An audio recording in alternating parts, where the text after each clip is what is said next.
Hey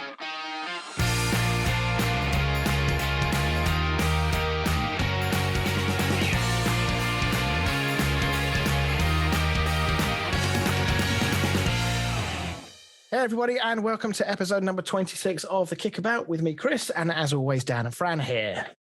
Hi. So lots to talk about as usual, and as per the fans' demands, we have the final of the final tonight in Football with Fran, in a winner-takes-all showdown at the end of the show. Final. Recorded it twice now. I know. We're definitely getting our money's worth on the content out of this one. We're dragging it out. So yeah, that will be obviously at its usual slot at the end of the show, and there of course will be ramifications because there will be a forfeit involved to be decided at a later date. So as we always do, let's start with this. Oh no, hang on, why is it not working? Oh no! Oh no! Oh no! What's happened? Ref, Chris, sing it live. Sing it live for us. I'm not singing it. No, that's not happening.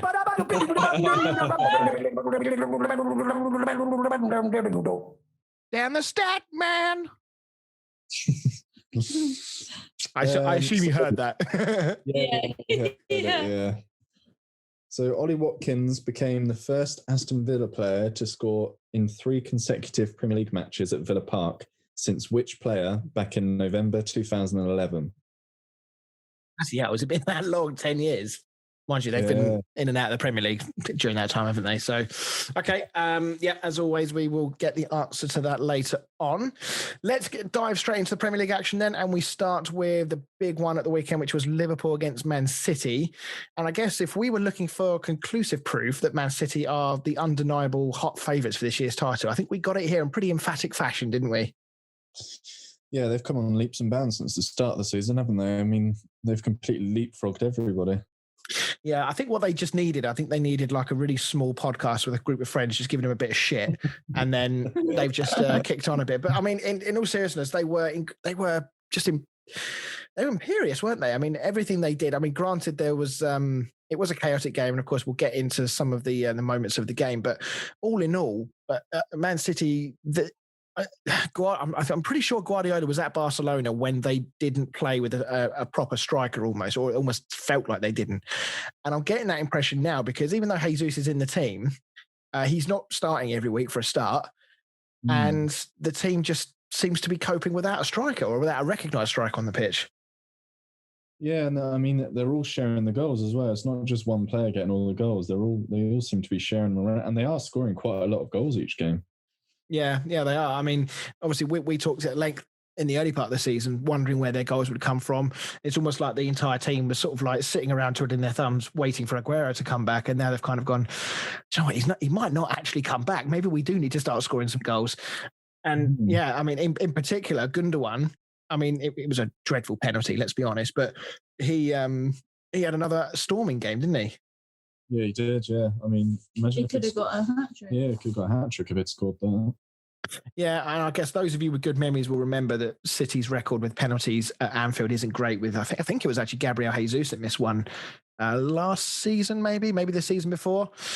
And then you see Gundogan sky that one, and it was a pretty sort of poor penalty. It was not very good at all. But in the end, obviously, it made very little difference to the outcome of the game. Sterling was superb throughout. You know, he was back to his normal self with regards to the sort of driving runs and the jinking in between players, which of course won the penalty. And as much as I want to say the little dink pass for Sterling's tap in or headed tap in, it was a bit of a gift, wasn't it, from Alisson? He himself was the gift that kept on giving last night. Yeah, somebody needs to tell him that Christmas was 2 months ago now. He must have had a bet on City to win that game. Yeah, do you reckon there's some sort of undercover activity going on, and there's going to be some investigations into match fixing? Was it that obvious? Yeah, I think there could be a betting ban coming up because nobody gives away goals quite like Alisson did last night. Well, I mean, the first one, he obviously got the ball and he was waiting, and then he almost sort of fell over the ball trying to give the ball to Fabinho. They then cleared it. Then it came back to him and he tried to clear it and he just gave it straight to, I think it was Phil Foden out on the right. I just can't get my head around what he was doing. And the funniest thing was, I don't know if anyone watched it live or saw the highlights, but did you hear the noises coming out of Jamie Carragher? No. No, I think we had it on mute. You know, he was just literally going, ah, like this. It sounded like he was either having an orgasm or he was having a stroke, one of the two. But yeah, I mean, and Gary Neville, who was also on co-coms as well, you know, we know that Alisson screwed up, and he has been very reliable, and he's saved them more times than he's cost them points and goals. And we obviously said last week, and also I think Ian on Twitter also said that Liverpool, you know, they've been amazing for these last 3 years. They've had the Champions League final, Champions League win, winning the Premier League. This is what Neville said. But he said they've been at it full power. You can't keep going at that sort of momentum for 4 years without suffering a blip at some point. So there is no need to panic here. But at what stage do they have to think, right, this dip has got to stop now? Because with the way the season is right now, you know, they could easily find themselves outside of the top four with clubs like Everton, you know, with their games in hand. You've got Leicester City, Chelsea are having a bit of a mini revival. You know, they do need to be a little careful. Yeah. Tottenham are coming back. Big win at West Brom. Going back to the Alisson thing quickly, I actually saw a stat last night that since they both joined in 2018, Alisson's made more mistakes leading into goals than Kepa has. Really? Wow. Yeah. Is that true? Well, that's what the stat... Did Kepa arrive at the club at the same time as Alisson? Yeah, both arrived in 2018, apparently. Wow. Well, that's gone under the radar a bit. Why hasn't Alisson been getting all the stick? That's quite surprising. Maybe it's because the mistakes that Kepa's led to have led to them really being having their points dropped or whatnot, whereas Liverpool were always scoring 3-4 goals, and so the one goal they did concede never really got much attention. Yeah, it must be. But yeah, now going back to the point, you know, they are on a blip, and they have been. I mean, let's be honest, they've not been at it all season, really. They've had a couple of periods of short games where they've been good, but obviously they got smashed by Villa earlier on in the season. They've had other not so good performances, but they're ground out results. And then now we're in the sort of the full-blown dip, if you like. But sooner or later, they are going to have to address this, because it's all very well having a dip, but what they can't afford is to not be in the Champions League next season. Yeah, and I mean, it's easy to sort of say it, but I mean, I think it is getting to the stage where... But are we getting carried away? Like, look at what we talked... everyone was like, oh, City aren't going to win it. City are doing rubbish at the start of the season. Look at them now. Yeah, I think Liverpool will qualify for the Champions League, but the run of form that they're on, they are playing really badly at the moment. I mean, they've lost 3 home games in a row. Do you think it is? Like, I can't remember what commentator was saying it, but like, they won last year, obviously, and now they've kind of like lost their momentum a bit this year. Like, you know, when City won it, they came back the next year like even more eager to win it. And potentially, I don't think Liverpool are the same. I trying to remember what the stat is, but I know that the statistic for the number of teams that successfully defend a Premier League title isn't as high as you might think, despite, you know, periods of dominance from a lot of teams, with the possible exception of United back in the day. But certainly recently, I think it's proven quite difficult to retain titles. There is a case for saying that, you know, with injuries, with no fans there, that perhaps they've just lacked that bit of, maybe it took so much out of them last season to win the league, having got so close the year before, that maybe they're a bit on a bit of a, do you know what?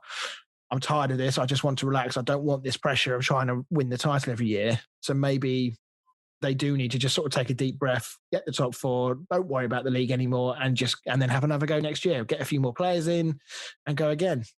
Maybe I think they're just knackered.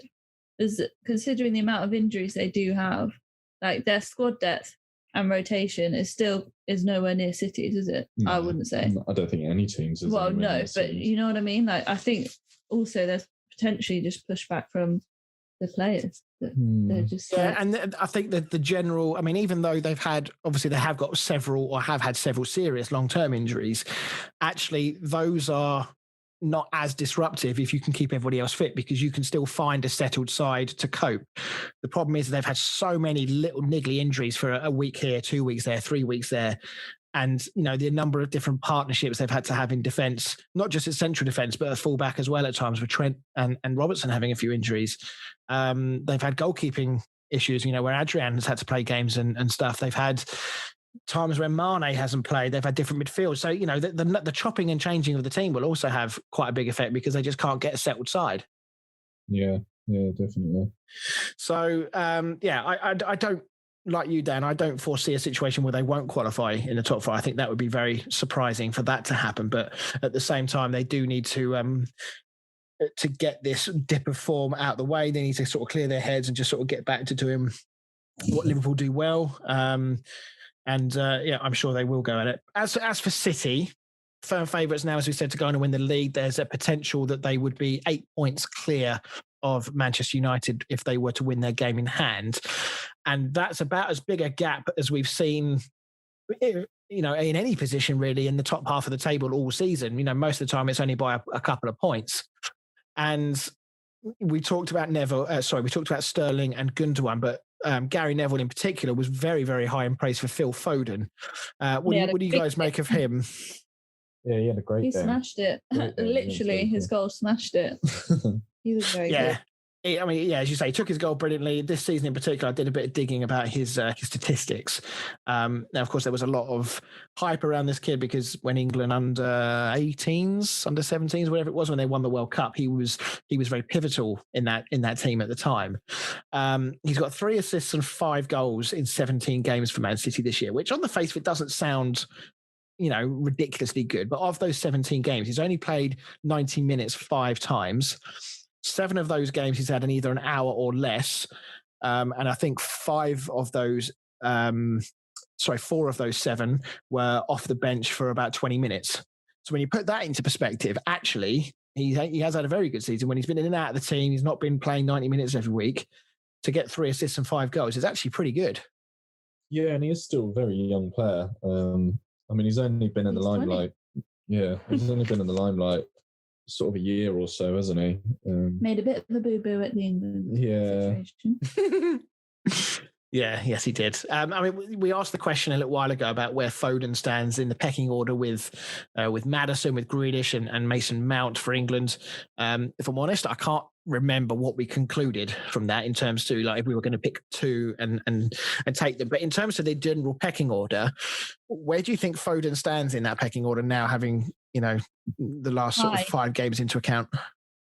I think he stands quite high, but I also think there's bloody loads of them now to choose from. I think the likes of like Grealish and Mount do it sort of week in, week out on a regular basis. I think he'd make the squad. Oh yeah, I think he'll get taken, but I don't think he'll be starting games. You don't think he'll be a starter? No. Yeah, I do like his versatility. That's one thing I do like, because he can play off the wing, he can play through the middle, he can play as a cam. I don't know if I don't think he plays CDM for City because obviously they've got Fernandinho and Rodri in that. But versatility in that England team is important because with the number of players that we have, as you say, if you get one player who's only capable of playing one position, and unless they're outstanding, then the chances are that they're going to find their game time pretty reduced. But yeah, I just wonder whether in another team, and I think Guardiola is a perfect place for him to be right now because of the style of football they play, type of manager that he is. And on one argument, you could say by playing him the way he is, he's keeping him fresh, he's keeping him hungry. But the other side of the coin is saying, well, actually, if he was playing a lot more football, would he be even better than he currently is? Yeah, I think so. I think he could be in the starting 11 for Man City, to be honest. Problem is they've got so many world-class players there, it's hard for any player to really cement a place. Yeah, and Guardiola's always been a tinker man, isn't he? He's never been the sort of guy that would play the same team week in, week out for sort of 10 games. Mm. But then I guess if you've got a squad as deep as his, you can afford to do that and keep everyone fresh. Yeah. So yeah, no, I still would like to see Phil Foden get minutes. If he does go to the Euros this year, I'd like to see Phil Foden play or start one of the games, depending on how the group stages go, of course. I think Grealish is a given in the team. I think the way he's playing right now.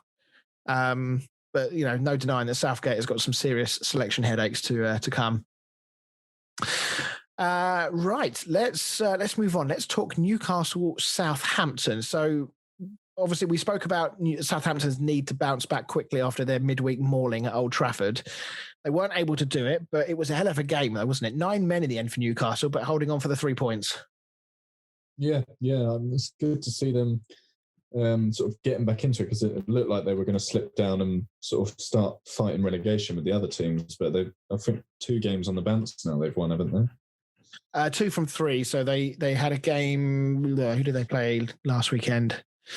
They beat Everton. I can't remember who they played last week, but I know they didn't win. They lost. But yeah, as you say, they were just beginning to slide into that relegation picture. But with those 2 wins, that puts them 10 points clear now, which mentally is a big thing because they're not looking over their shoulder quite as much. They're now beginning to look up the table again. Yeah, which is good because I do like Newcastle. I think they're a bigger team than they're sort of currently playing at. But yeah, and it's no coincidence that Saint Maximin comes back in the side and things change. He is such a danger. He has an awful lot of the Adama Traore qualities about him, but I would argue that Saint Maximin, at the moment anyway, his end product is better than Traore's. But he's just so difficult to stop, and I just wonder, given that Newcastle's season isn't likely to be anything special. I mean, they're not going to be pushing Europe or anything like that. You would think, mid-table-ish, maybe 12th or 13th and above is about where they can aim. And I just wonder, with a player like him, do you think they're going to find it hard to hold on to him? Yeah, I think so. He's very skillful and he's a very good player. I do think they'll struggle, especially if they don't start to move in a more positive direction. I think they'll struggle to hold on to him. Do you think that it kind of depends on what happens with the takeover and the manager and all that kind of stuff? I just can't see any of that happening anytime soon, especially during the whole pandemic and everything. I can't see the club being sold anytime soon. Yeah, it's a shame for Newcastle fans. We've spoken about them before, sort of very long-suffering fans, but I think it is important to highlight when Newcastle do well. Steve Bruce has obviously had an enormous amount of flack this season for good reason at times. I don't think he should be given a pass for the way Newcastle have played at times. But as I say, it's no coincidence that when Wilson is back in the team and fit, Saint Maximin is in the team and fit, that all of a sudden the outlook does change a little bit. And he set them up to have a go here. I mean, Joe Willock on loan from Arsenal, a good performance and a good debut goal from him. Were you surprised that Arsenal let him go? Are they signing on a permanent? Have they? I thought it was a loan. No, I know, but even so on loan, I don't know whether Arsenal's squad is that deep that somebody like Joe Willock, who I think has shown an enormous amount of promise in his time at Arsenal. I was surprised they let him go, because I thought as a squad player there, whilst he will get more game time at at Newcastle, and it's of benefit to Newcastle to have a player like as good as him. I was just surprised. I thought Arsenal might consider keeping him as a rotation player. Yeah, they've let Maitland-Niles go out on loan as well, haven't they? So I mean, it's good. I think it's good for the players themselves to be out on loan playing regular first-team football. Yeah. No, I agree, and he did have a very, very good start to his life on Tyneside, but unfortunately, it is a win that's tainted with some injuries. Now, depending on the severity, these have a chance to further derail Newcastle's sort of slow push back up the league again. You got Wilson; he's pulled up with a hamstring problem. Now, obviously, he's had a history of injuries. He is unfortunately quite injury prone. Manquillo hobbled off. Hendrick was sent off in this game, of course. He was the player that was sent off with about 40 minutes to go, something like that. So they're going to lose him for a game. And also Fabian Schär, however you pronounce it, he has torn knee ligaments and will not play again for the remainder of this season. And he's quite an important player for them as well. Not looking good. No, and I just wonder, with Wilson, with Schär, I just wonder if that's just going to go from bad to worse. Well, Steve Bruce said himself it was sort of one step forward, 2 steps back, really. That was the sort of phrase I was looking for. That that they've won 2 out of the last 3 games. Whilst I only caught the highlights of this, I did watch a reasonable amount of the Newcastle Everton game live, and I was actually quite impressed with Newcastle. And I feel like with a full team, Bruce actually will come out a little bit with his tactics and try and be a little bit more on the front foot. But I wonder, he's going to look at things now, and in fairness, Almiron he's a hardworking player. He's just beginning to chip in with a goal or two. When you take Wilson out of that team, that's a lot of goals to replace. Yeah, it is. One obviously good thing is that St. Maximin's returned, but yeah, missing Callum Wilson is going to be a massive player. Yeah, and St. Maximin is not, and I wouldn't say he's a natural goal scorer. He's not going to replace the goals that Wilson would get for you. I think St. Maximin is more of a, he's the guy providing the assist for someone like Wilson rather than scoring. Yeah. So yeah, it's a strange one. So on the topic of Fabian Schär, actually, I watched the replay, and it was one of those ones where, like, when you're younger, perhaps, and you're playing at grassroots level, and one of the things you tell the young kids is, if you don't go in hard and you go in soft, you're going to hurt yourself. You're going to get hurt yourself. And when I watched the replay, and I just watched it live rather, I just thought to myself, is that what's happened here? Because it looked like Bednarek, when he cleared the ball, he kicked it with such ferocity, and I just wondered that because Schär went in a bit half-hearted, that he's just basically wrecked his knee as a result. But actually watching it back, I think that's a little bit unfair to say that he bottled it. I think it's just like a really unfortunate, like the way his angle of his foot was. Yeah. But it's a big blow to lose him. And the speaking of Bednarek, here's a man who can do no right at the moment. He's had the red card. Obviously rescinded, but he got sent off nonetheless. He gave away the penalty and scored an own goal against United, did he? Yeah. And he's obviously scored another own goal here. So a moment or another night to forget for him, and then another poor piece of defending that gave the ball away to Almiron, who finished well. So, Southampton they've got to cut this crap out. They are falling down the league at a fair rate of knots at the moment. Yeah, well, when we were watching Match of the Day the other night, and it comes up with last 5 games, and Southampton were just all red. Yeah, it is a worrying time for them. As I say, they did put up a little, reasonable fight. Minamino took his goal well on his debut, and another absolutely unbelievable free kick from James Ward-Prowse. I think Danny Ings hit the post towards the end, and there was a feeling of desperation from a defending point of view from Newcastle at times. But yeah, just going towards the stats, there is no getting away from the fact that their form has it's not just gone downhill. I think it's fallen off a cliff. It's one win this calendar year in the Premier League, and that was against Liverpool on the 4th of January. But then you have to go back to the 13th of December for their last win, which was against Sheffield United. So that's 2 wins from 11 games. Wow. So yeah, that is not good. They're 19th out of 20 for form over the last 10 games. Only West Brom have a worse form over the last 10 games. So it's literal relegation form. So they are lucky that they had such a strong start to the season, because they would be right down the bottom if that wasn't the case. Yeah, I wonder how long it will be until Hasenhüttl starts to become under pressure again. Well, obviously, he, when they got spanked 9-0 against Leicester before, he managed to turn things around incredibly well. So he's going to need something fairly similar. And, for all the praise that we've given them this season, they are in a really, really poor place at the moment. I think, would it be fair to say it's gone under the radar a little bit, their poor form? If they hadn't lost 9-0, let's say they only lost 2-0 or 3-0 against United, no one would be talking about Southampton as much right now, which seems a bit weird given their poor form over the last sort of 10, 11 games. I think it's because they started so well. They were so high up the table that it doesn't seem so weird that they've just sort of fallen to mid-table, because that's maybe where you sort of imagine them to be anyway. I think it's mainly because of the way they started the season, and they've gone away with it a bit. Yeah, and I wonder if some of the bad form from some of the bigger sides like Liverpool, Spurs have been a bit rocky recently. Chelsea have obviously had troubles, and I wonder if, because they're sort of more high-profile sides, maybe that's just kept the focus away from Southampton a bit. Yeah. They've got another struggling team in Wolves, in the FA Cup next up, and then they play Wolves again in the Premier League.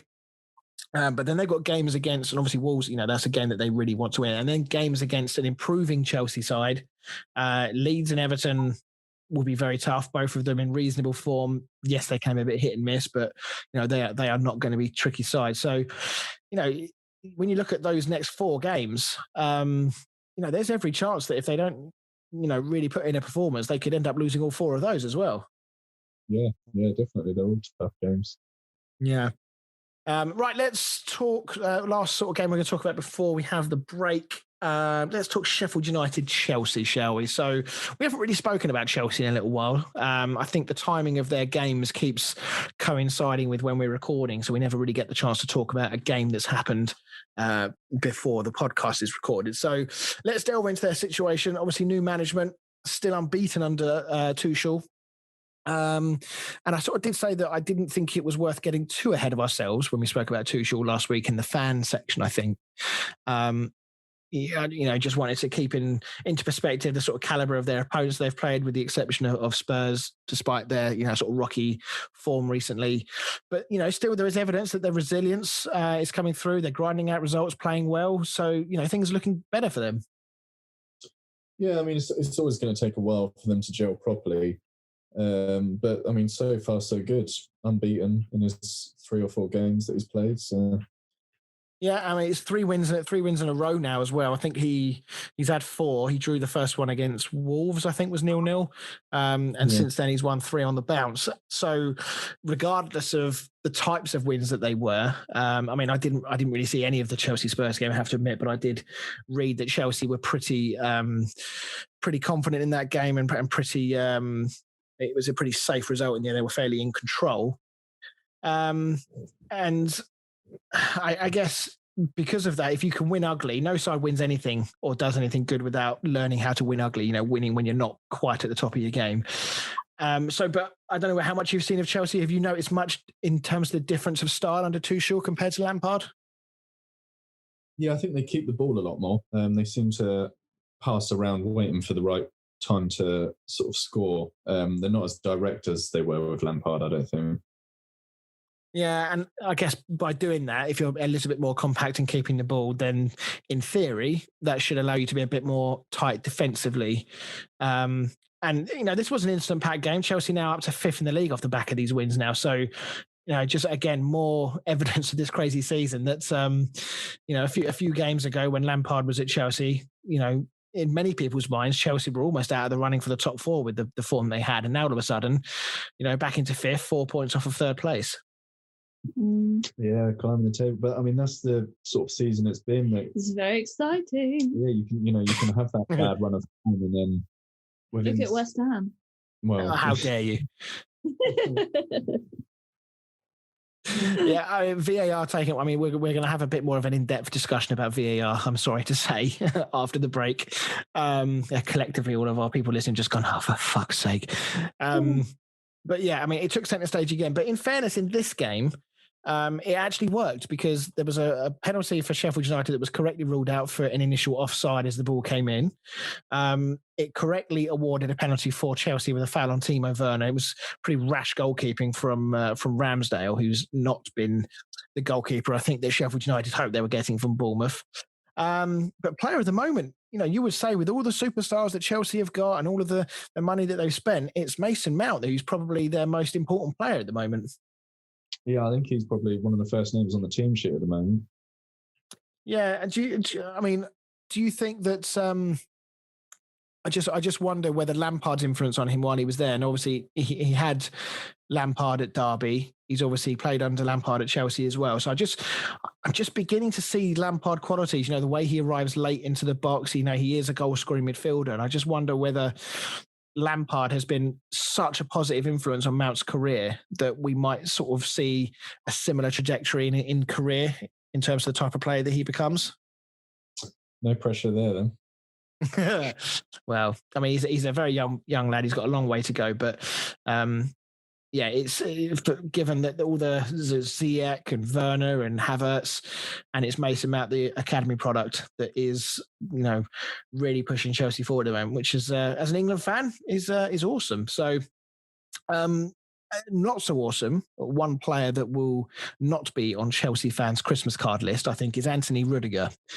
Now, if you believe the rumours, he was one of the instigators of Lampard's sacking in terms of that he was voicing his concerns and frustrations directly to the board. I think Marcus Alonso was also involved in that. I could be wrong. And obviously many Chelsea fans are obviously very annoyed about that, given their feelings towards, the Lampard, which they, everyone thought deserved more time and everyone loved him as a club legend.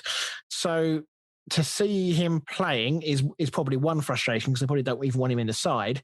But then giving away an own goal like that won't have done much to appease the fans either, will it? It was a great own goal. I didn't have a clue what he was doing. I mean, as communication breakdowns go, that's one of the better ones, isn't it? I mean, I don't see even the need to touch the ball. I mean, there was no real attack around him. I don't know why Mendy isn't just saying, just freaking leave the damn thing. Well, Mendy came running out of his goal, and then he's just sort of stood and watched the ball roll past him. Yeah, and there's another one for the goalkeeper comedy reel. It'd be on the same DVD as Bert Leno's one from last week's. Sheffield United, though, I mean, improvement is happening. 6 games ago, they had no wins, and now they've got more wins than Fulham and West Brom. And whilst I personally still think it's too little too late, they are at least fighting. Yeah, I mean, you've got to give them that. They've not given up. And unfortunately, they've lost quite a lot of games by 1 goal. But yeah, I do think it's too little too late for them. Yeah, I mean, beating West Brom last week was huge. Now, I think Sam Allardyce must be very much ruining his decision to go to West Brom right now because he, as we know, he hasn't been relegated. And it's very much looking like that is going to be a blotch on his career, that he's finally going to go down, because I can't see West Brom getting out of it at all. Sheffield United got West Ham next, who, despite a disappointing result and showing at Fulham, as a fan, I would expect David Moyes to want a response in the next game. So that could be a tough game for Sheffield United. But then they got Fulham. Now, if they were to win that as well, in theory, they could be off the bottom of the table.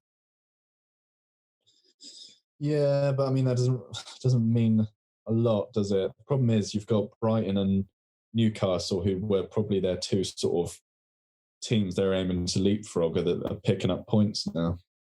Yeah, and they're picking up points in places where you wouldn't think they would. I mean, obviously, both Burnley and Brighton both got wins at Liverpool, which, as a West Brom or Fulham manager, you're probably looking at that thinking, okay, that's a fairly safe bet that they're not going to get any points from that game. And then to not only come out with some points, but all 3 must have been a bit of a kick in the teeth for them. But yeah, and then after that, they've then got a game against Fulham, actually, Sheffield United, who are out sorts themselves. So, depending on how Liverpool are at that point, do not put it past, another shock there at some point. And then they've got Southampton, who again out sorts. So, from those next sort of 4 games against West Ham, Fulham, Liverpool, and Southampton, if they were to get 2 wins from those 2, on the assumption that Burnley and Brighton don't pick up too many points, if they can keep closing the gap, we've still got 15 games to go. That's 45 points still left to play for. So, I'm not going to say it, but if they do pull it off, it will be the single greatest escape ever, without question. Yeah, 100%. And then just finally, before we go to the break, I just wanted to talk about talking about Sam Allardyce there. I know I sent you this on WhatsApp earlier, but he came out with a quote that Michael Owen would be proud of. Michael Owen is sitting down and having a glass of whiskey on behalf of Sam Allardyce in this stupid comment. So Sam Allardyce, and I quote, "We've got to start winning games, and we won't do that by keeping on losing." It's not wrong. I mean, you can't argue with the man. I mean, this was what he said in his post-match conference on Sunday after his team lost 2-0 to Spurs. I mean, you could be uninspired by his ability to organise West Brom's defence, but yeah, you can't doubt the man's logic there. He's bang on. Also, I want to know, I really want to, might have to send Harry Kane some abuse on social media, because I took him out of my dream team because I heard he injured his ankles. And I thought, that's him out for a month or 2. Straight back in the side, scoring goals. Wanker. I did exactly the same. I took him out my team, and all of a sudden he was straight back in. Yeah, I couldn't believe that. I saw a comment come up on our fantasy football WhatsApp group. Someone said, "So who left Kane in their team then?" And I thought that was a comment to say, "You idiots, you've left him in your team. He's not playing." And then I looked at the score and I was like, "Oh, he's in the team again." So, but anyway, right, let's go for a break. We're getting ever closer to that moment that everyone's waiting for, the final of the final. And unfortunately, we do before that have to talk about VAR. So we will see you in a moment.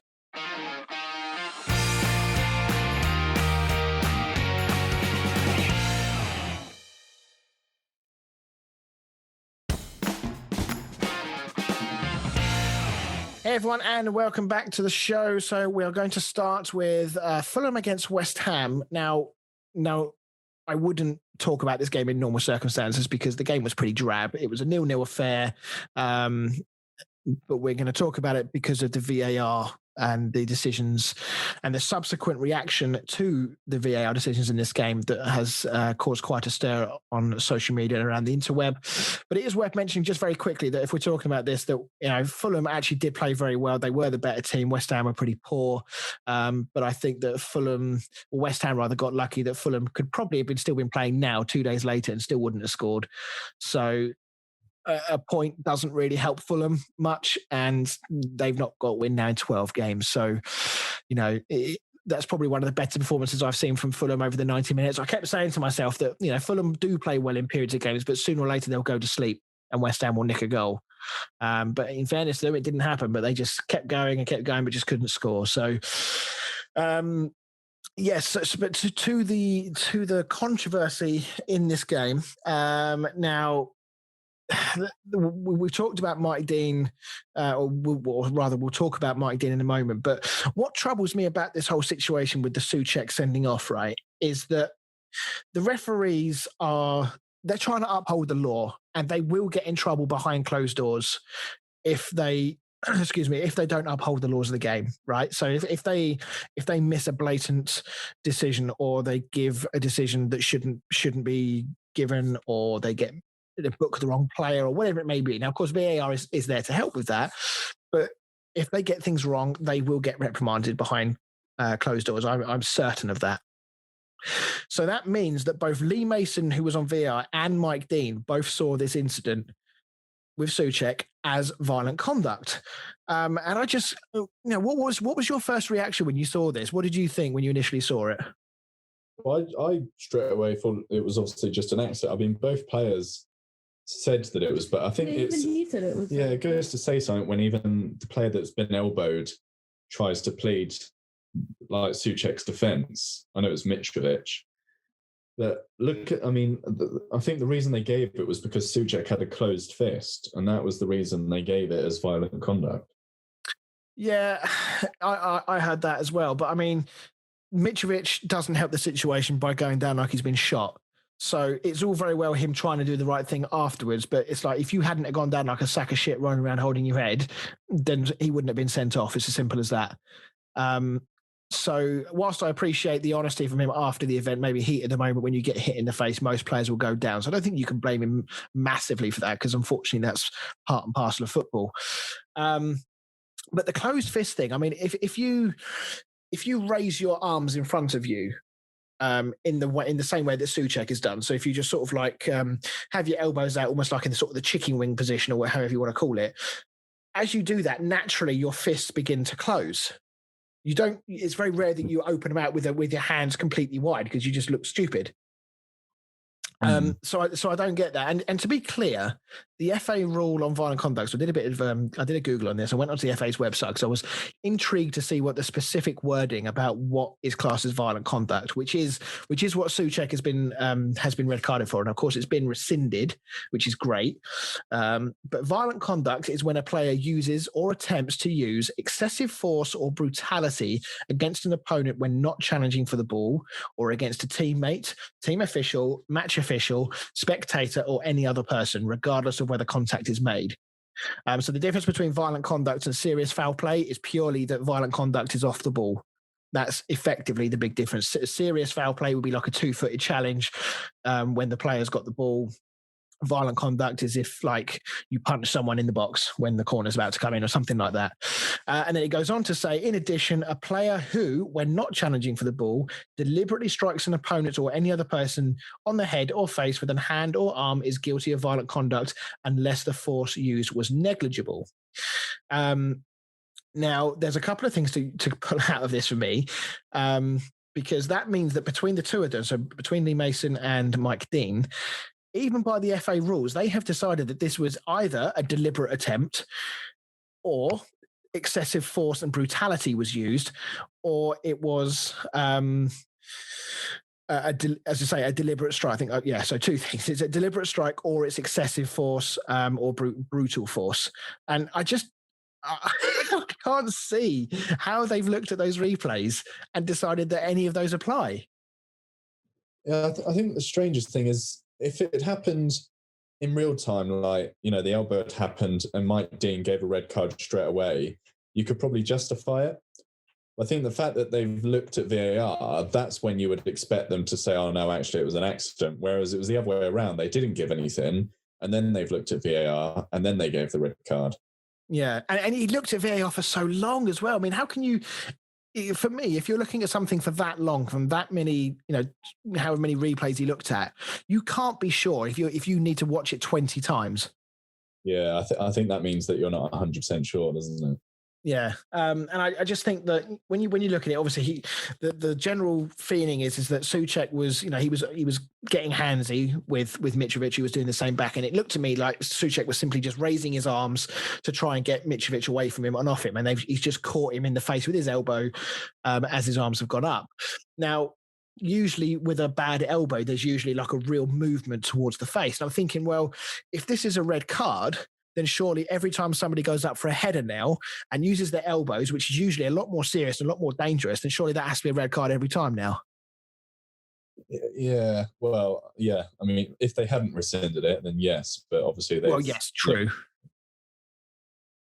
But yeah, this is the problem. This is why VAR gets such scrutiny, because for me, these are not difficult decisions. These are things that these should be very easy. You look at it and go, no, there's nothing wrong with that. It's a bit of nothing.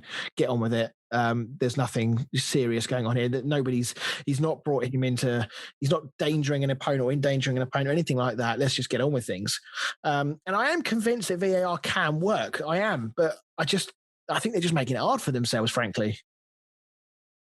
I'm glad you're convinced. Well, when I say I'm convinced that it can work, but not in its current form. Every other sport that's incorporated technology has made it work. Now, I appreciate that most of the sports that brought it in do have more natural stopping points than football does. But there are plenty of natural stopping points in football. I mean, the ball goes in and out of play quite a lot. There's free kicks, there's offsides, there's goals, there's penalties. There's a lot more stopping points in football than people might lead you to believe. And I do think VAR can work, but I don't think the current rule set and the way it's being applied, it works. You may as well take it away. Yeah, I really don't like it at all, to be honest. I'd be more than happy if they just scrapped it completely. I miss the whole euphoria of when a goal goes in, it's a goal. I don't have to wait 10 minutes to find out whether it's offside or not. Yeah, I was talking to my dad about this, about, the delay that linesmen have to have now with putting their flag up.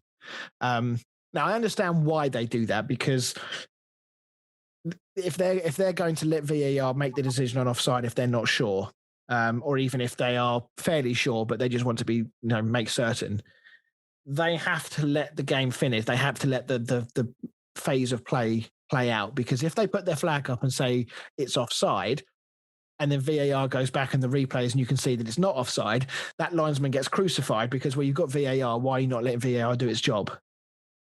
Yeah, I think that works in certain situations. I can understand, when it's really sort of, we're talking like millimeters or centimeters, I can understand them leaving the flag down and waiting for VAR to check it.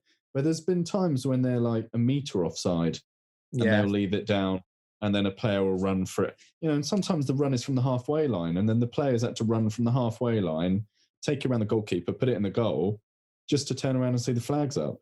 Yeah, I know what you mean. It just does seem really stupid.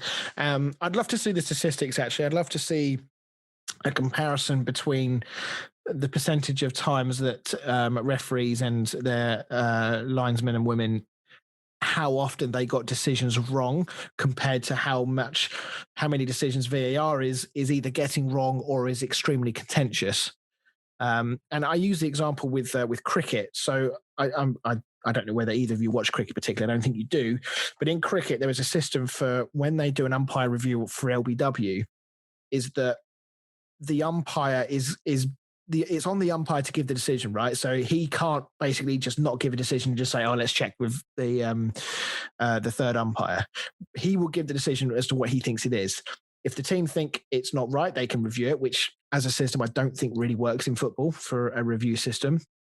But if it goes to the third umpire and it turns out that the ball is only just clipping the stump, still hitting it, but only just clipping it, but the umpire said originally that it wasn't out, they won't overturn the decision. There has to be like a percentage of, they basically give you a percentage of doubt, whereby if the half of the ball isn't clipping the wickets, they will say, it's too close to call, we're going to give the umpire the benefit of the doubt. And all the players accept it, even though you can quite clearly see on the replays with like Hawkeye that the ball is going to hit the wickets. So had the batsman not been stood there, it would have hit them. But they will accept it that because of the sort of that discrepancy that the umpire they go with the decision that the umpire's made, and it just makes sure that the umpire still has a role to play, because otherwise there's no point having one. And I feel like maybe you could do something similar with football. I don't know, especially with the offside rule, for example. Well, I think a lot of sports, they have sort of similar technology, but they all seem to use it much, much better than football does. Yeah, I don't know. I mean, as I say, I do think there's a place for VAR in football. I think that technology has got to a point where we should be able to use technology in some way, shape or form to assist referees. Because let's be honest, most people, if not all football fans, were calling for VAR to come in, including managers and players and pundits alike. They were all calling for VAR before it came in. But the problem is that what VAR has become is not what they envisaged. So we need to either make changes to it or get rid of it, in my opinion. Yeah. So anyway, we'll talk about it a little bit more with the listener segment shortly, but I just want to say one further thing about Mike Dean. I mean, he's had a shocking week. He's had the Man United Southampton game in midweek where he obviously gave the red card, which caused a lot of backlash. That got rescinded. And he's obviously had a shocker here with the red card again, which has also been rescinded. So he's given out 2 red cards in a week, and the FA have turned around both times and said, no, we don't think there's a red card. We're going to overturn it. And as much as I can't stand the bloke, I think he's so freaking arrogant and he just wants to make things about him too much. He is still a human being and he is doing a job that is a thankless task, frankly, and one that we as football fans need him to do, because otherwise we've got no football to watch. And as a result of all this, he has now apparently been receiving serious hate mail, abuse online, and also death threats to him and his family. And as a result, he has now asked to not referee in the Premier League this weekend. Now, it goes without saying that regardless of what you think of his decisions, you are really the scum of the earth. If you're stooping to that level based on a referee decision, that you're actually issuing death threats to his family. I mean, it's just so despicable and disgraceful. It's beyond me how people still do it. I do get that 100%, and 100% that should not happen. And yeah, I mean, why you would care enough to even want to make death threats and all that stuff is beyond me, literally beyond me. But on the other hand, I feel like it shouldn't, but I feel like that also happens to a lot of people. I feel like loads of players that have a shit weekend get so much abuse, probably equal to the amount that he gets. And so part of me, it only just came to me then, but part of me is a bit like, I feel like he should just soldier on, not hide from it. I appreciate, like, it's making him look, I'm not saying he's playing the victim at all, but I think there's a part of it that's like, I'm 100% sure that a lot of other players have had just as bad, if not worse, and have just had to play on. I mean, it might be that it just doesn't happen to him often enough that when it does happen, it's a massive shock to the system, whereas players have become a bit more thick-skinned from it. And as you say, neither of which are right. Neither of which should exist.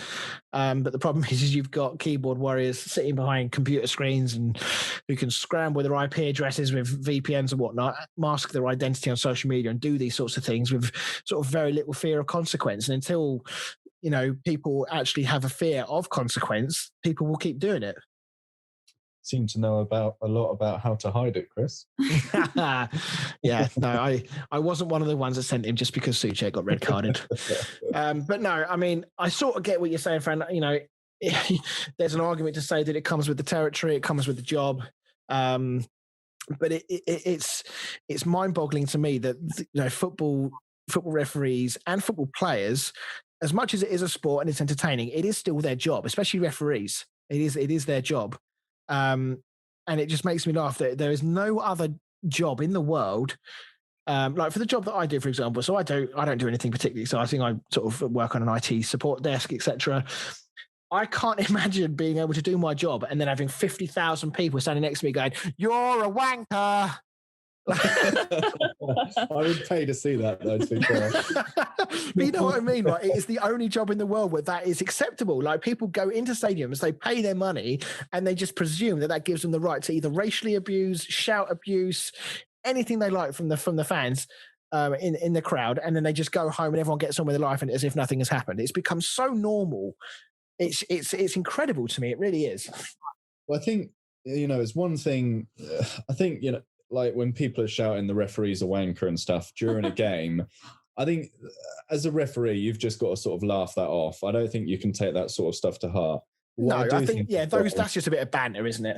Yeah, but what I do think is wrong is when you then go home and you know, you're getting death threats and it's plastered all over social media, people calling you every name under the sun. I think that is when it's too far.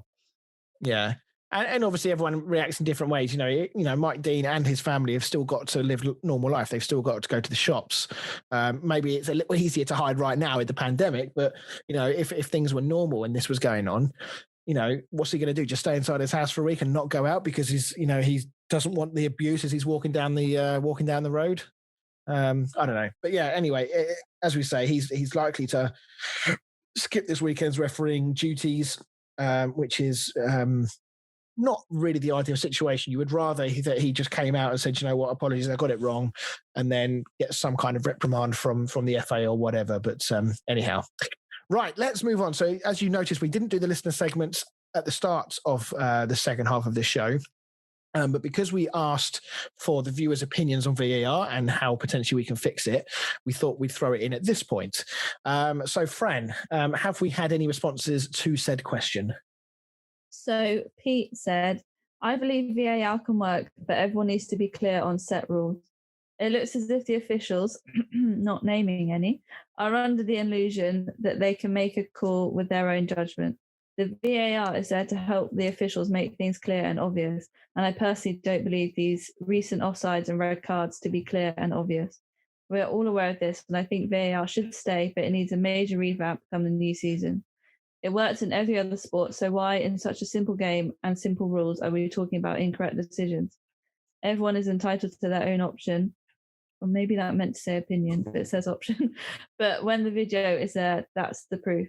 We shouldn't need to have a debate at the end of the week about if only Ings shaved his kneecap or if Salah is looking for a part-time career in the Tokyo diving team. Let's get the game we love back. If I were to change anything, it would be to add microphones to the VAR conversation. This gives the viewers at home and teams a clear reason as to why the officials believe in their decision. Pete, that was beautiful, can I just say? Very well thought out and well worded. Well done. Thoughts on the microphone point? I would love to see that come in because it's actually, I don't know whether you guys ever saw this, but there was a game in Australia, I think, where they trialed this. And if anyone hasn't seen this, I do highly recommend Googling this or going onto YouTube and having a look. I can't remember who the game was between, but yeah, all the referees and his assistants were all mic'd up. And it was really interesting because they're not, they're not just talking at the time when something happens. They're in constant discussion with each other. They're always talking, and it's really, really interesting to get a view as to the sort of decision-making process that referees go through. Now, the problem is that obviously you would end up with just a whole bunch of swearing coming through the microphone from all the players. But I think that would soon stop. I think that, if you put some kind of ruling around it that, players probably won't want to have their own voice swearing at the top of their voice blasted all around the stadium and all around the world, I think that would soon stop.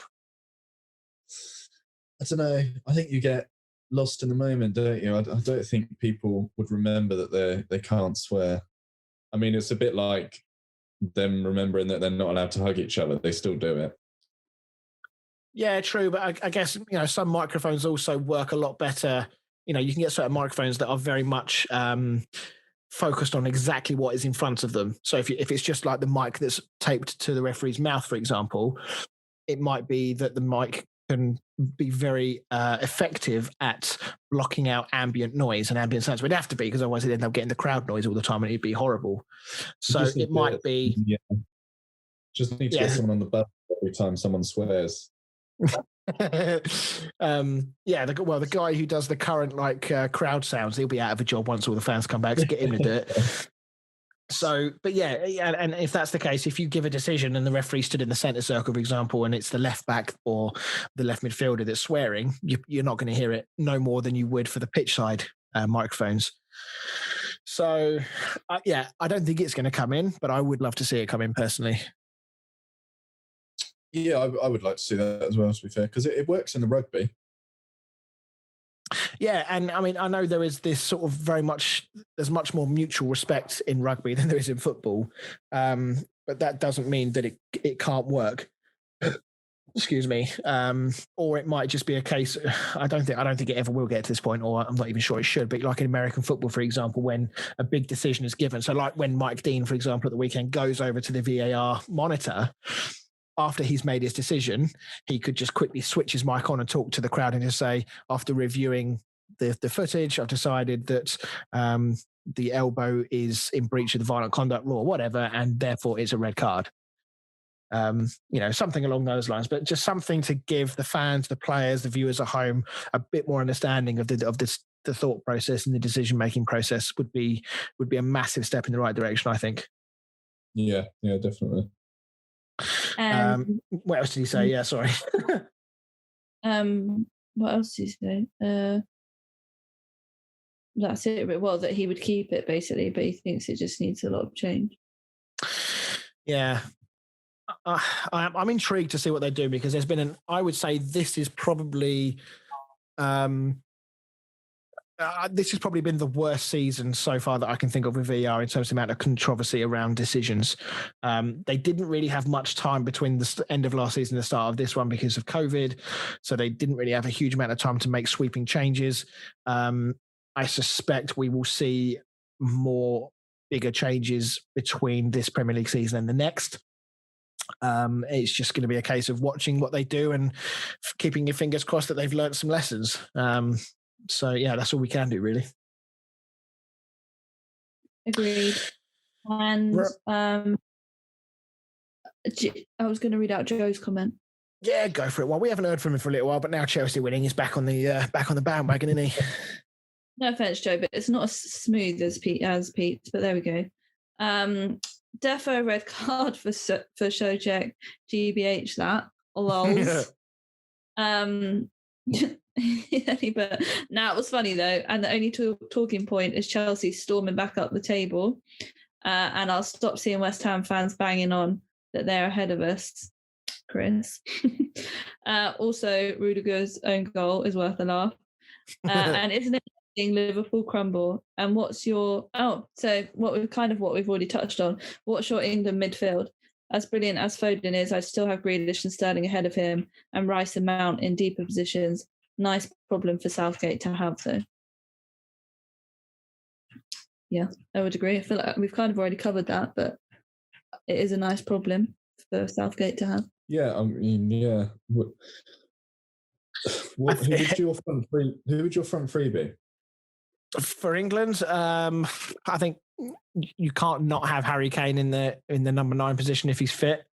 The wide players is interesting because there is a lot of options, frankly, and I don't think Grealish would be as effective as if he came inside into a more central. I think you have to keep him out on the wing, which obviously puts him in direct competition with people like Sterling, with Rashford playing from the left.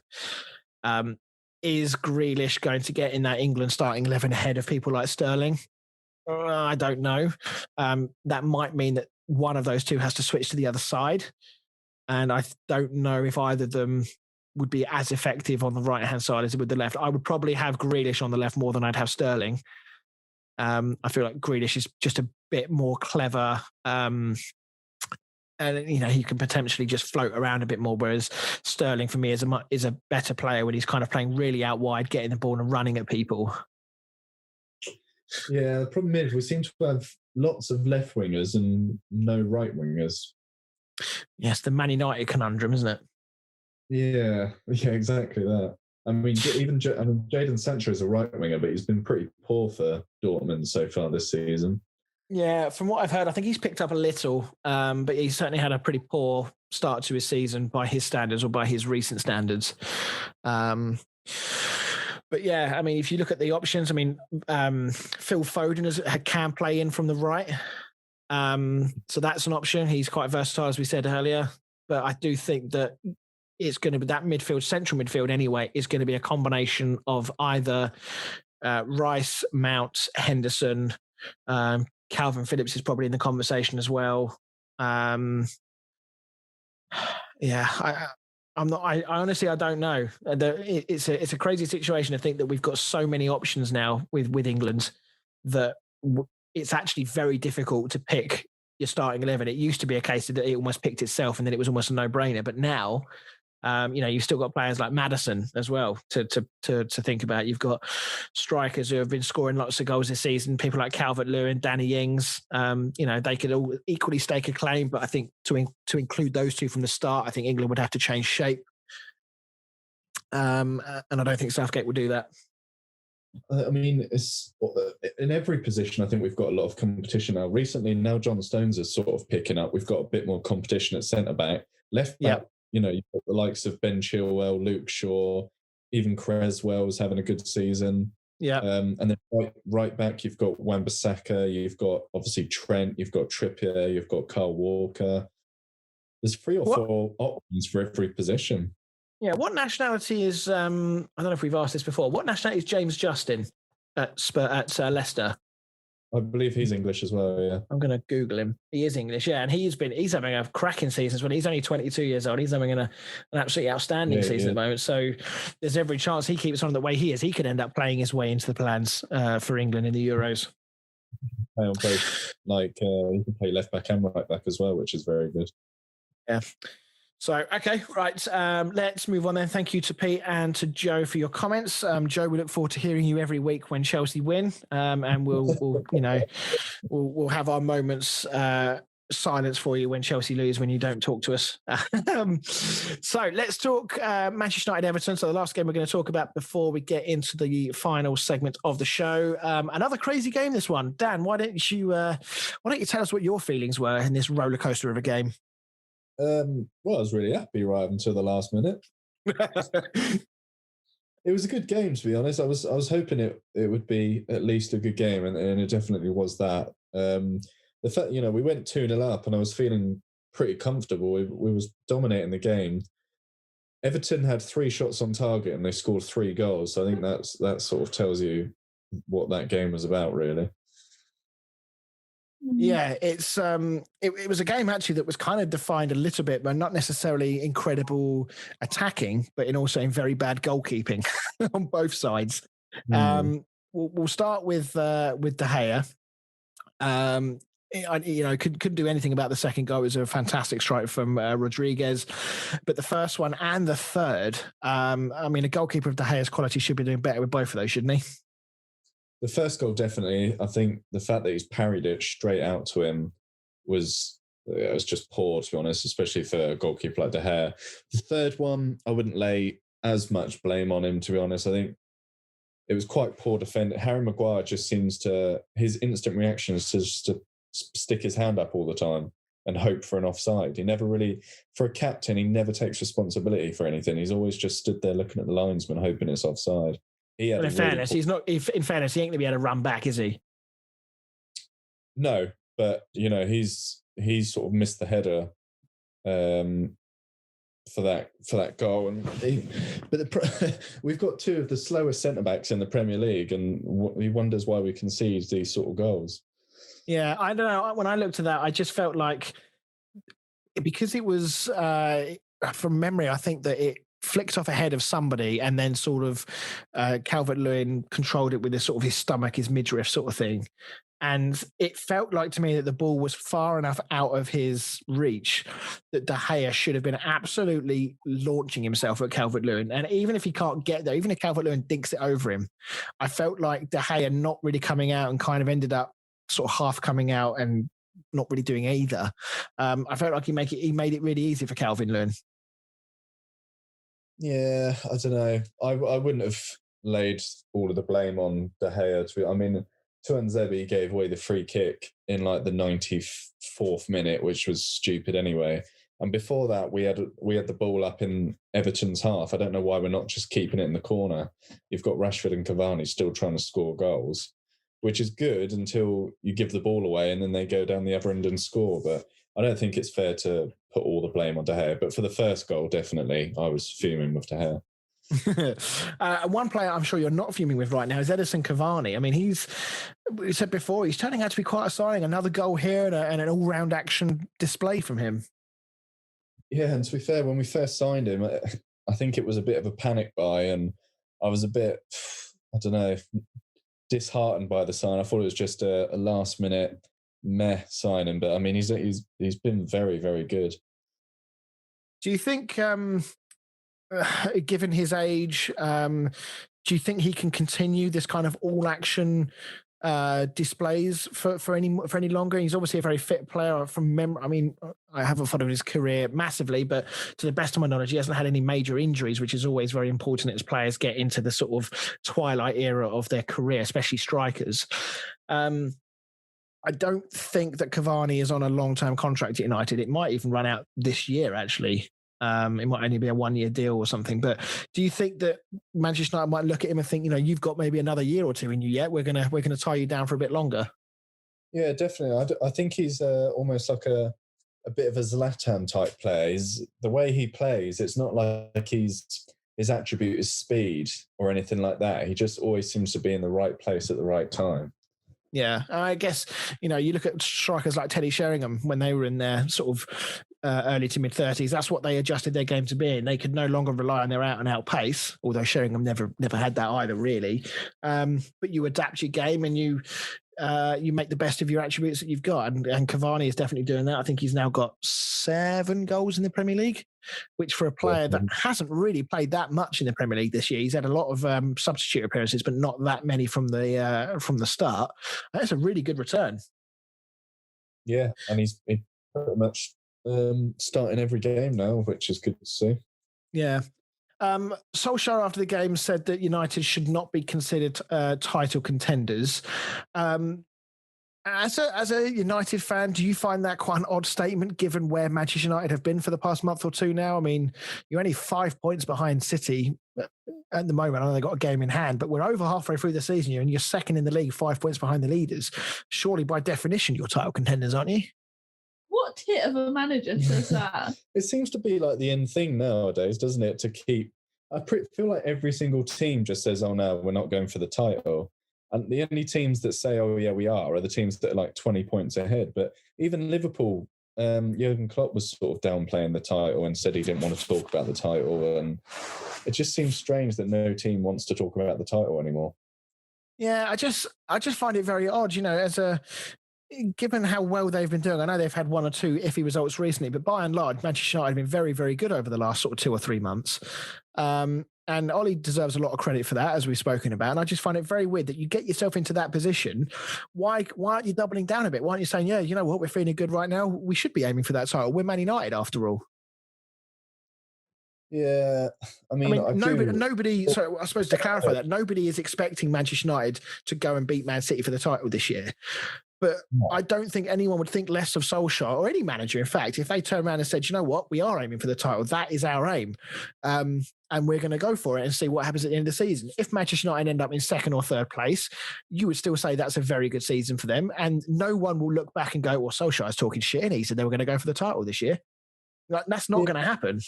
I think if he said Champions League is our aim, but we're going to fight for the title, that would be acceptable. Yeah, I agree. It's just I just found it a very odd thing to say, but as you say, he's not the only one to have done that. And the other question I had, I appreciate that we do talk about Solskjaer a lot on this show, and I wonder how. I was trying to think of my way of how would Solskjaer ever not be Manchester United manager, and I just wonder whether United are not going to sack him. I think they've proven that. They've stuck with him through some really tough times since he's been United manager, and unless things go really bad or he drunk dials Ed Woodward and calls him a twat or something, he's not going to get sacked. I think that's obvious now. And obviously they are doing quite well now, so there's no way he's getting sacked as things stand.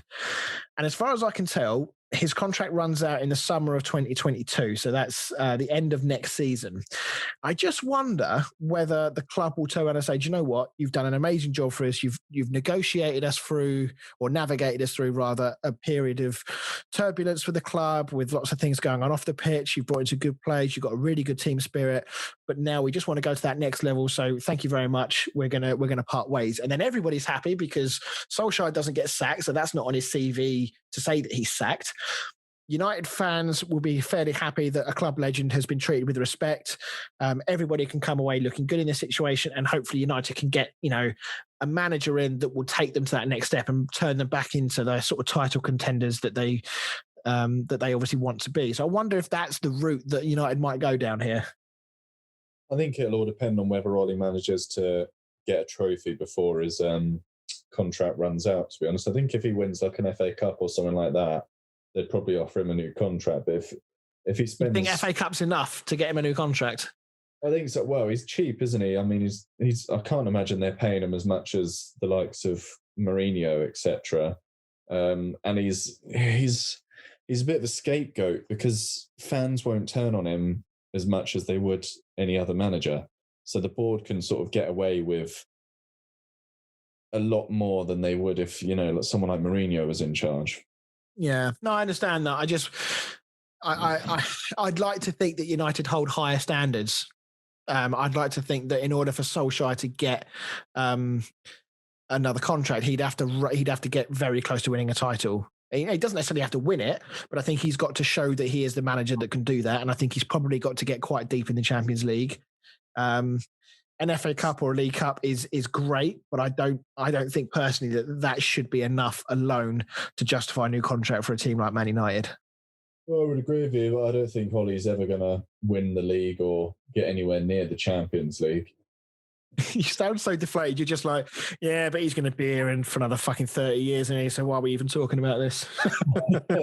I do like Ollie. I just really don't see us. I mean, we are slowly moving forward, but it's one of those, I don't want to get too excited because the season that it is, every team is sort of leapfrogging up and down. And I mean, even Liverpool, they don't look like half the team that they were last season. So I don't know if it's that we've really, really improved or everybody else is just a bit up and down.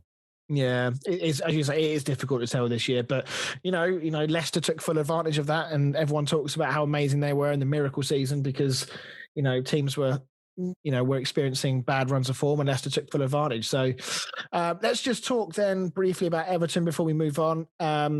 They're staying in touch with the top four. They've still got 2 games in hand, and I think if they win both of those, they can jump into the top 4. And it's strange because I just can't work them out. I don't know if they are genuine top 4 contenders. I don't know if they should be more considered strong Europa League contenders instead, or if they're going to fade away completely because their form has just felt so hit and miss, and yet they're still there. They're still, 2 games away from being in the top 4. Yeah, I mean, they've had quite a few injuries. Quite a few of their new signings have been injured in and out of the team, and so I think that's a part of it. If we're saying that Liverpool have obviously suffered with injuries, I think we've got to also say that Everton have suffered with injuries. But I think Carlo Ancelotti would probably have wanted a little bit more out of the team that he's put together. Yeah, and I think they got a little bit of the like a Leeds feel to them. In 1 minute, they can put on real performances, and the next minute they can look a little flat, a little almost like they're a bit knackered, not much energy about them. But, they've no doubt improved this season, in my opinion. But one area they may look at strengthening is in goal. I wonder how much longer Ancelotti will stay patient with Pickford. Now, obviously, Olsen played in this game, and I personally think Olsen had a poor game as well. Not as bad as De Gea, but I still think that he should have saved the third goal, obviously, from McTominay. And this is going to be controversial, I'm about to say, but I think that whilst I don't think he should have saved Fernandez's goal because it was a hell of a strike, it really annoyed me how he dived for it. And I don't really know quite how to describe it. I'm going to do my best to describe this, but it just felt like such a token dive. And if you watch him when he dives, he doesn't look like he, in any way, shape or form, believes that he's actually going to get to it. And he's just sort of done a dive that, is there for the camera, and he makes the goal look even better than it was. I mean, you might think I'm bonkers, but I just feel like he's not, you've got to try and put your arm right up. And I just feel like he's just dived to one side to make it look like he's made an effort. Yeah, I know what you mean. It was a nice goal. It was sort of curling away from him and just sort of looped over the top of him. But yeah, I know what you mean. I think some goalkeepers do that to make it look like they've got a fighting chance, even though they probably know in their head that they're not getting anywhere near it. Yeah, as I say, you might think I'm bonkers with saying it, but I mean, back to the point at hand about goalkeepers. I mean, I personally still think that Pickford is a liability. I think that he's a ticking time bomb, and there's going to be an explosion of that bomb at some point. I'm just hoping it's not for England in the in an important game in the European Championships this summer. So I just wonder whether Ancelotti might think that, maybe a new goalkeeper, maybe another. I'm still not sold on Yerry Mina. I think Michael Keane is very good. I'm not sold completely on Yerry Mina. I just wonder whether, you sign those two players and Everton can go from being there or thereabouts to being a much more, regular chaser of that top four with same as what Leicester are doing. Yeah. Yeah. I don't think I rate Pickford that much, to be honest. He worries me for England. Yeah. Yeah, I mean, we've got choices. The good thing is that we do have other options for England. So it's not a given that if Pickford suddenly doesn't, hits a bad vein of form or, does make a mistake, it's not like years gone by where it's like, oh shit, who are we going to bring in now? We do have, Henderson. I know he hasn't played a huge amount for United, but, I think he is a very good goalkeeper that could be an ample replacement. I think you've still got Pope from Burnley. So, yeah, we're not short in goalkeeping areas to not drop him. So, yeah, I just don't know. I think the Everton they are close. They've got a great manager. They've got a very good squad of players, but I just think maybe one or two more signings in key areas, maybe even another striker. I mean, Calvert-Lewin, there's a lot of pressure on him to score the goals for them at the moment. And up until this season, he's not been a big goal scorer. He's not been a sort of striker that you would look at and think he's going to get me 15, 20 goals this season. So there's a lot of pressure on him to keep doing that now. But I wonder if they do need another striker as a secondary option. I don't know what you think about that. They have just signed Josh King. Well, yeah, that's true. But he's only on a 6-month deal, so he could be gone in 4 months' time. Oh yeah, guess depends how he gets on. Yeah. Right. Okay. That's enough Premier League talk for one show. Let's quickly do our team of the week before we get into the stat man question and then the penultimate, or sorry, the final of Football with Fran. So, no, tonight is the final. It's the final. So let's talk team of the week. So I think Dan went first last week, so I will do the honours this week. I've gone for Carl Darlow in goal this week. I don't feel like there was any goalkeeper that really properly stood out for me this week. But I feel like I'm giving it to Darlow because I know we've been getting a little bit of flack from one or two Newcastle fans because, they're singing Darlow's praises. So I just want to make it clear that I do rate Carl Darlow and I do think he is a good goalkeeper. So he's my goalie this week. I've gone for Matty Cash and Tyrone Mings from Aston Villa in defence. I've also gone for Isaac Hayden and Luke Shaw. Hayden I've been particularly impressed with. I think he has played in a slightly more advanced role in sort of defensive midfield, but I think he played at the back this weekend for Newcastle and was very good. Midfield, I've gone for Phil Foden, Joe Willock, Bruno Fernandes. All three had superb games at the weekend. And then my front three is Edison Cavani, Calvert-Lewin, and Raheem Sterling for all very obvious reasons. Yeah, mine's fairly similar. I've gone for Kasper Schmeichel in goal because he was one of Leicester's best players at the weekend in the 0-0 draw against Wolves. Gone for Luke Shaw at left back. I think he's been one of United's best players this season. He has been brilliant, yeah. Probably his best season in a United shirt since he signed as well. Gone for John Stones at centre-back, who's having a blinder of a season, probably one of his best seasons at Man City since he's joined. Tyrone Mings and Target, both having great seasons for Villa. I went for two City midfielders, gone for Foden and Gundogan, who both had a cracking game against Liverpool, alongside Højbjerg for Spurs, who's actually done really well since joining them. Yeah. And my front three are St. Maximin, Almiron, and Calvert-Lewin. I was very, very close to including both Almiron and St. Maximin as well, because I did think they played very well, but I didn't want to go overboard and put 5 Newcastle players in my team. But yeah, they were very good, so let's make that very clear. And also, you may have just heard there was a little squeak in the background there. A little squeak. I did look over at them. Have you got your guinea pigs on your lap, Fran? No, no, they're literally in their cage, but they're having a hoot. Having a whale of a time listening to our podcast. 2 new fans. We'll take the fans where we can get them. Right. Last 2 things of the show then. First of all, let's do the answer to this.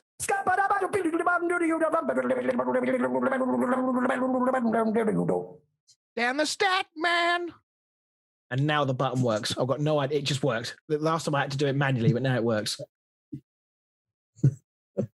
Right. Ollie Watkins became the first Aston Villa player to score in 3 consecutive Premier League matches at Villa Park, since which player back in November 2011?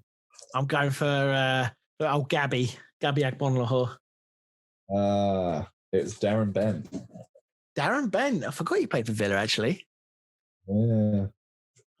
I was quite confident about that Gabby Agbonlahor guess. Well, I thought you'd guess Gabby or Darren Bent. It had to be one of the 2, really, didn't it? Yeah. Right then, I feel like I should have had some kind of. I was going to get some music to play in the background for us, but I felt like it was going to be quite tricky to hear each other with music going on. But I am going to superimpose some really tense music in the background to the quiz when I do the edit. So when we listen to it back, it's going to sound way more tense than what we think it sounds. Right then, let's get into it.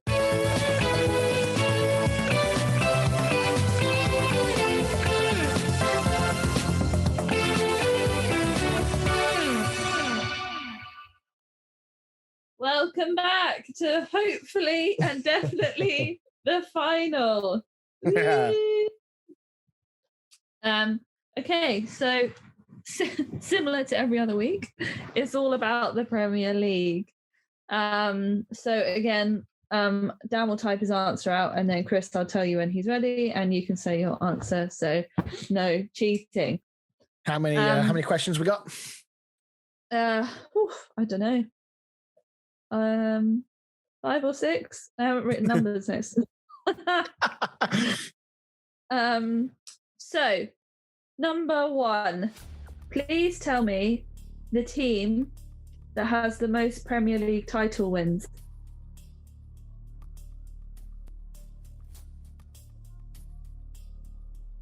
Any thoughts? Yeah, well, I think I know. I was going to say, I think I know as well. Yeah, okay. Chris? I hope it's Man United. Yeah, I've put Man United as well. You are correct. Please tell me how many times they have won the Premier League. Oh, blimey. Did the Premier League start? Whoever's closest gets the point if you don't get it spot on. I think I know it. But I think Dan's ready, Chris, so whenever you're ready, Dan. Okay. I'm going to go with... I'm going to go with 14. Dan? I think it's 20. Oof, Dan, you're way out. Chris, well done. Really? 13. I thought it was 20. I thought Liverpool had 19 titles. Premier League titles. Oh, right. Okay. Right. Okay. Premier League. Okay. Oh, sorry. Well, if you wanted to know, 20 titles. Okay, what team has the most consecutive Premier League title wins?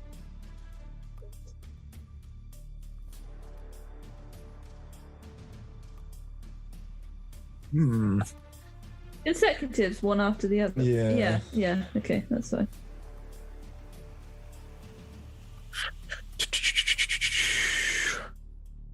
So, who's won it the most times in a row? This is the thing, because we said this earlier. I don't think historically in the Premier League there's been too many teams that have defended it that often. So whoever the answer is, I think it's quite a low number. When you guys were talking about it, it was funny. Yeah, I need the number, just need the team. Okay. Dan, have you got anyone?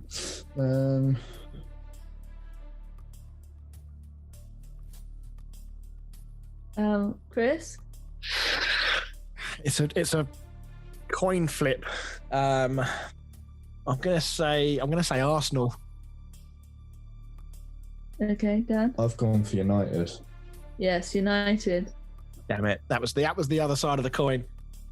I didn't know whether Fran would throw two Man United answers in there in the same quiz. That was what was throwing me. That's what threw me. I sort of thought United. I thought surely it's not going to be another. Well, got tactics. Yeah. Okay. Which team has? Well, how do you word this? I want to know which team had the biggest Premier League title-winning margin. So. By points. By points, yeah. In the history of the Premier League, what teams had the biggest title-winning margin on points? As in between first and second? Yeah. They've won by the most amount of points to the second place.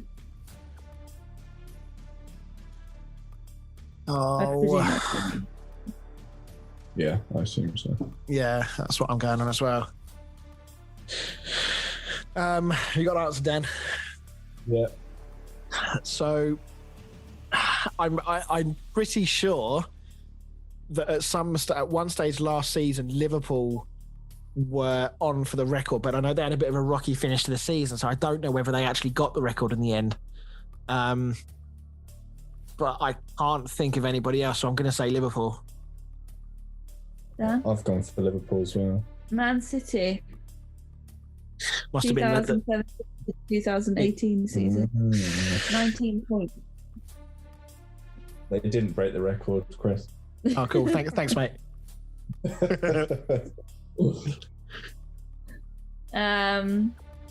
Okay, what team has the smallest Premier League title winning margin? Oh man.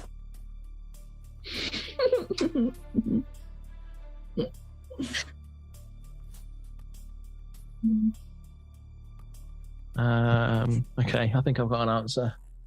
You got an answer? I think I know it. Right, Chris? I think it's Man City again. It's got to be the Aguero. Yeah, that's what I was thinking. It is Man City, well done. Yeah, when they won it on the final day. Yeah. Against us.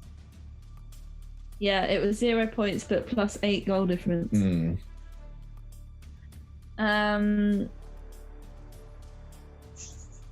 So what's that? Right, That's 3-3, isn't it? 3-3, yeah. So we've got 2 more questions left. What team has scored the most Premier League goals in a season?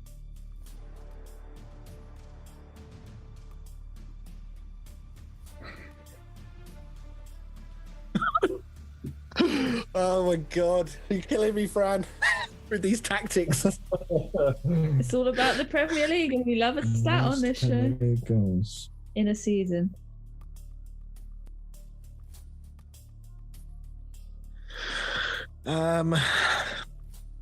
You got anyone? Yeah, I'm ready. I don't know if obviously if it's right or not, but Chris? Oh, Sorry. I'm gonna say Liverpool. Dan? I've gone for City. Oh, the answer is Manchester City. Get him Bollocks. Sorry. Okay, last question. What team has scored the most Premier League goals at home in a season? God. God almighty.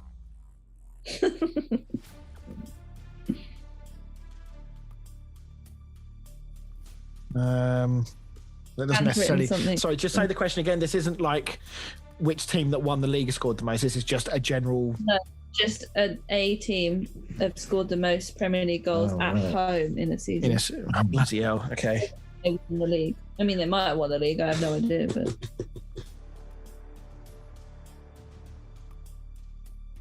God, I would never could at home. At home. Dan's written something. So Yeah, but I might Chris, get rid of it. all right. I mean, right. Last question. So 5. I've got an answer. Yeah, I've got an answer. I've been pretty sure and confident on every answer I've given so far, even if it's been wrong. But on this one, I'm not sure at all. So I'm going to say because if you do, sorry. I've won. I hope you've got the same answer as me, because if you do, either way, I've won. I'm going to go with.